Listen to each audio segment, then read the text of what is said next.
What's good, my dear language learning master? And welcome to episode 37 of the Language Input Podcast, in which, as you know, I'm going to talk about different topics related to language learning in order to help you understand that we can all learn any language while enjoying the process every step of the way. That's right. And as I'm always saying, I'm totally convinced, and that's why I won't get tired of creating new episodes and talking about new things in order to help as many people as possible understand that what I said, that regardless of your age, level, or whatever, you can learn any language when enjoying the process every step of the way. That's right. And I'm totally convinced, It's not about, it's not about delusional, motivational stuff. No. Like, the process already happened in every single one of us. So that's why I'm totally convinced. All right. So with that being said, let's get into today's topic.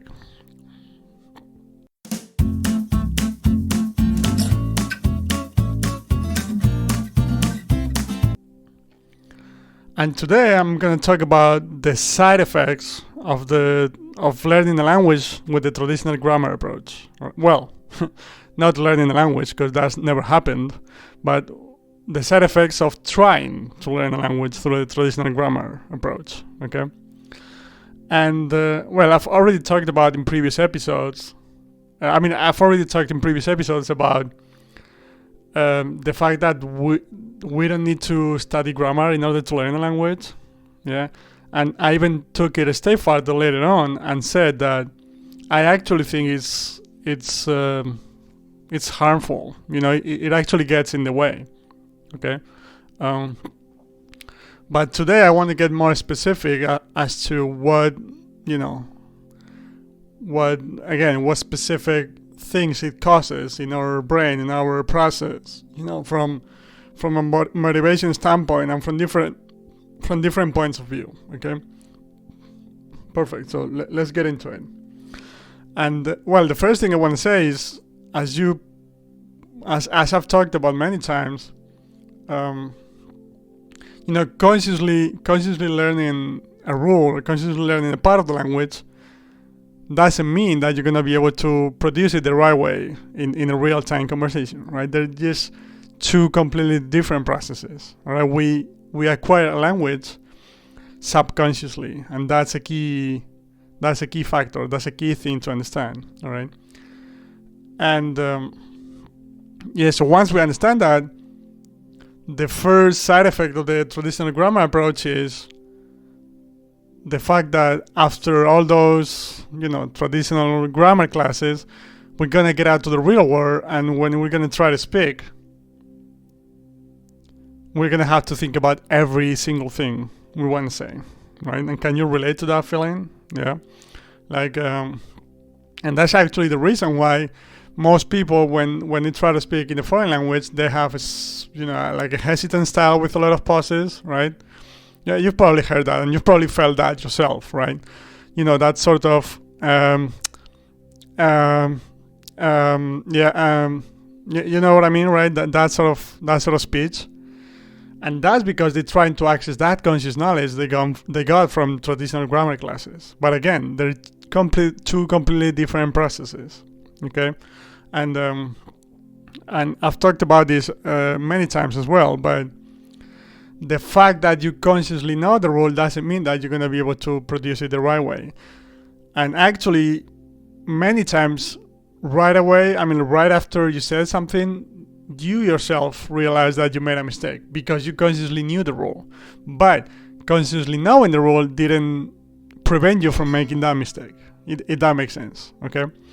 So, what I mean by that is it's going to take you to an awkward, hesitant sort of, of communication in the target language. All right, which is also going to lead into headaches. I'm sure you can relate to it as well. Like when you've tried to communicate in a foreign language this way, having to constantly think about everything you want to say.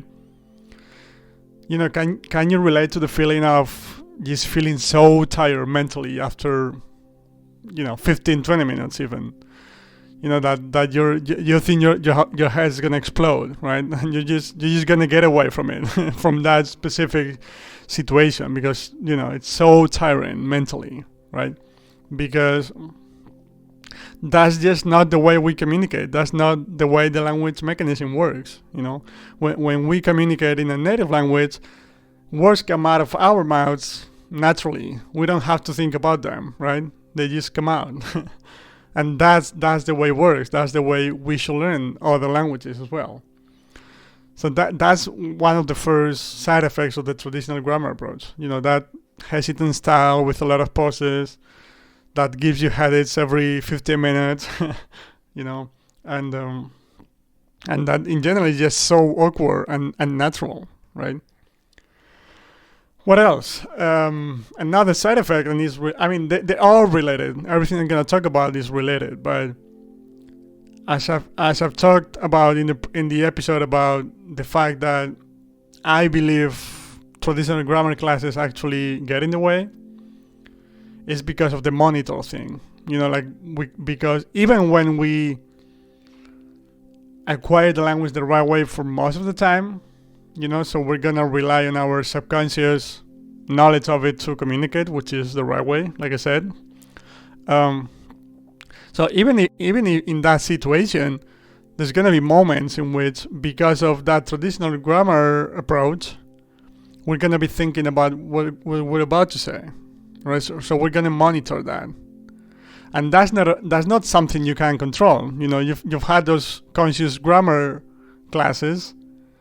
So it's gonna pop up, even if you don't want, even if you don't want it to pop up. Sorry, okay. So, and that's just so tiring, and every single time you're trying to communicate, you're actually gonna consciously think about what you're about to say, because you think it needs to relate to what you learn in grammar classes, because you want to communicate the right way. And so on and so forth and so on. Just so many beliefs that those traditional grammar classes make us think about. If that makes sense.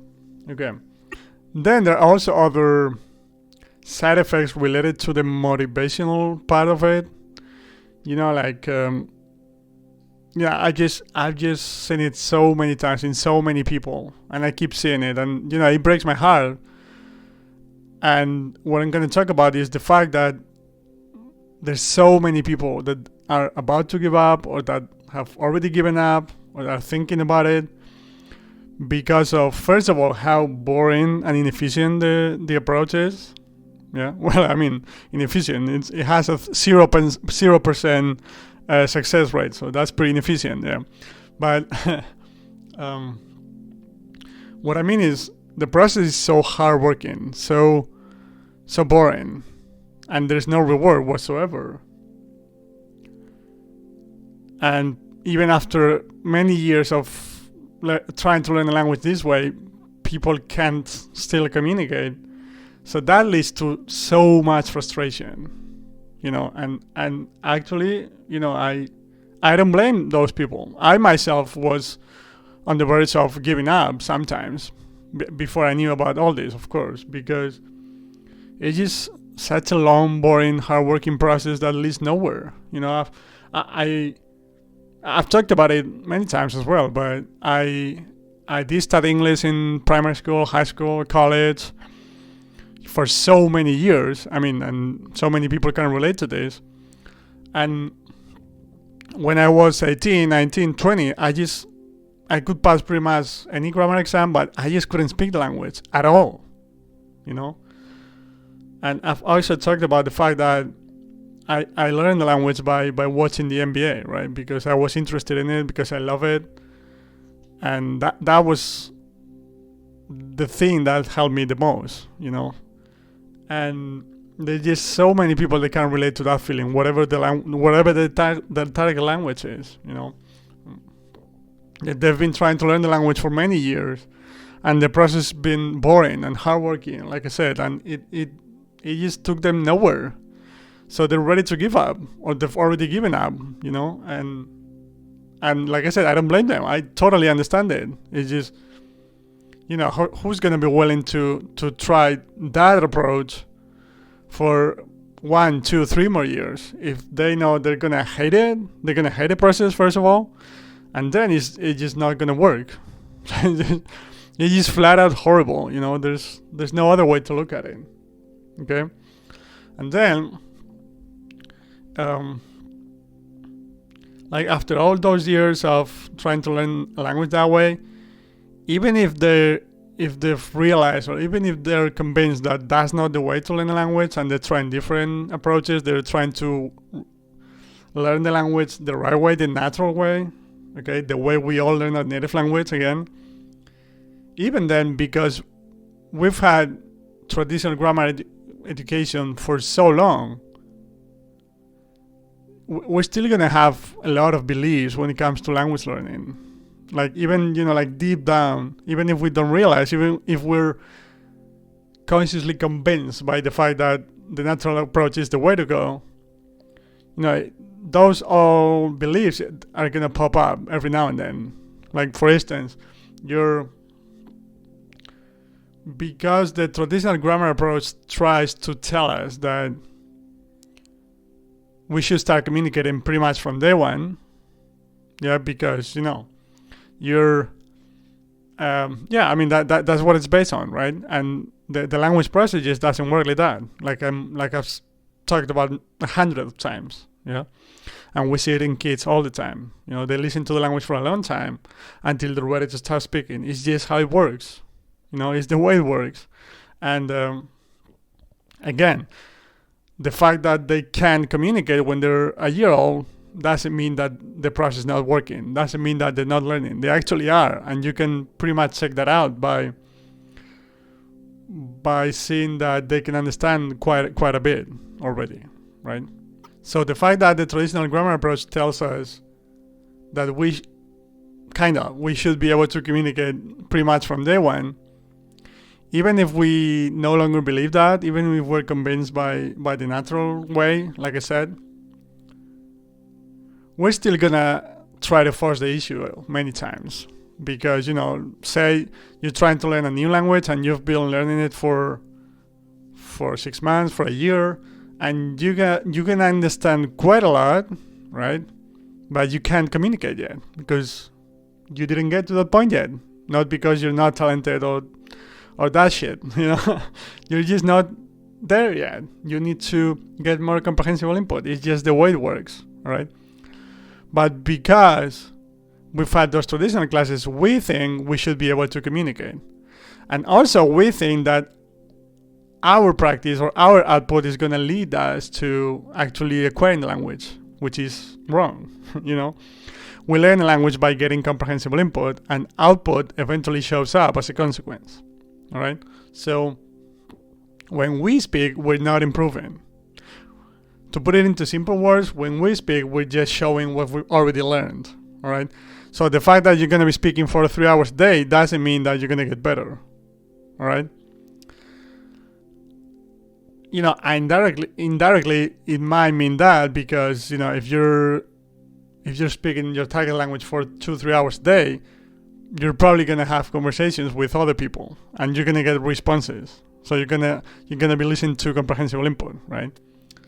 But my point is, we're gonna try to force the issue. We're gonna try to communicate. We're gonna try to speak when we're not ready for it yet. And because we can't communicate yet, that's gonna lead into what? Frustration. Once again, and I can totally relate to it. I'm sure you can all relate to it. Just trying to force output before we're ready for it, it's gonna lead to nothing but frustration once again, and to thoughts about giving up because the process you think the process is not working, but it is. But you just think it's not because of the traditional grammar approach, because of the way we were taught languages should be learned. Overall, it's just so horrible. I can't even find the words to describe it, because then you might be actually pretty fluent in the language, and you're watching a series, which should be something super enjoyable and super pleasant. And I'm sure you can relate to this as well. Even when you're super fluent and you can understand series and movies, many times you find yourself trying to pay close attention to the specific words certain characters are using, or specific endings, or verb tenses, or whatever, Again, because of the traditional grammar approach. No, it's not your fault.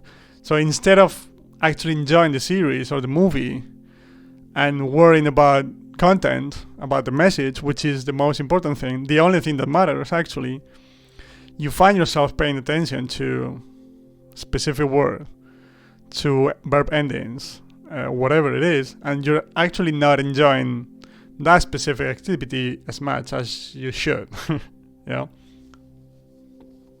So it's just overall, there's so many things, and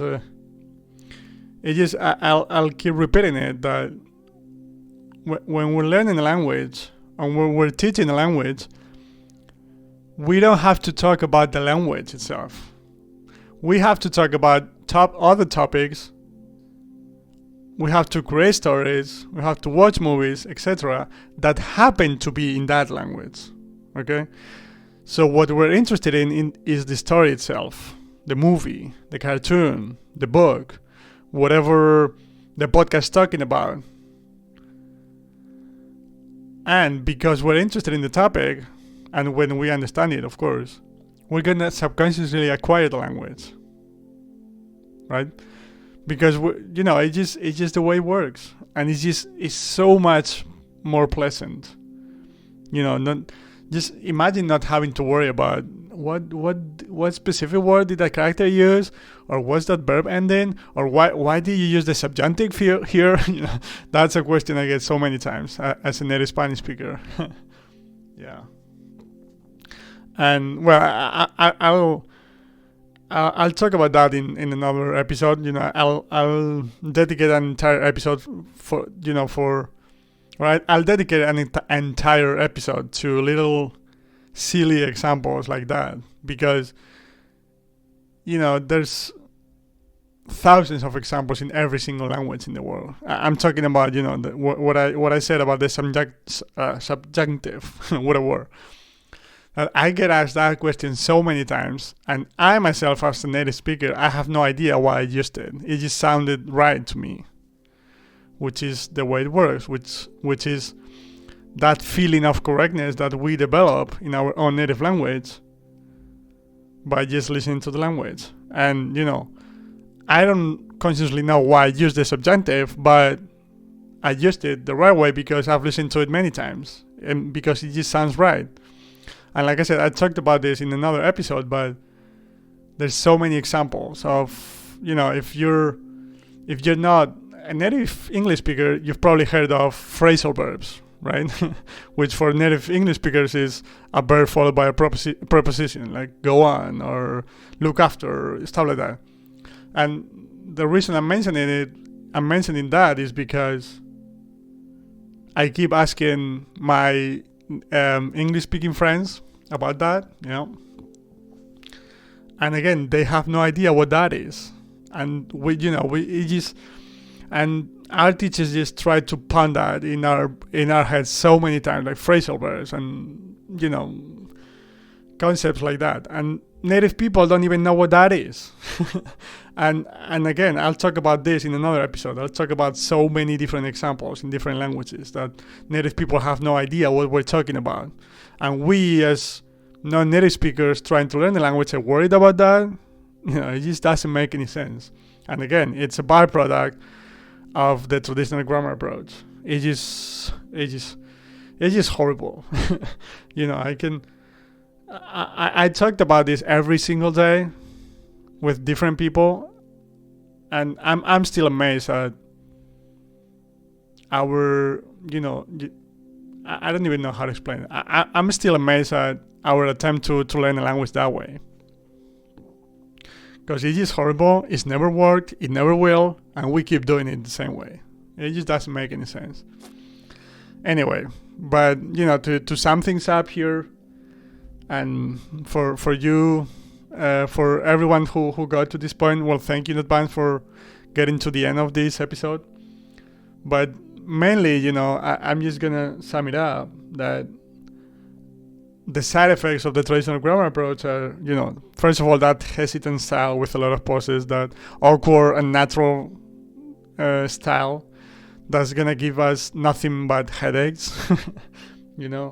The monitor thing that doesn't actually allow us to enjoy communication, and we're always worried about what we're gonna say, whether it's right or not, and we forget about communication, about the message again, which is the most important thing and the only one that matters.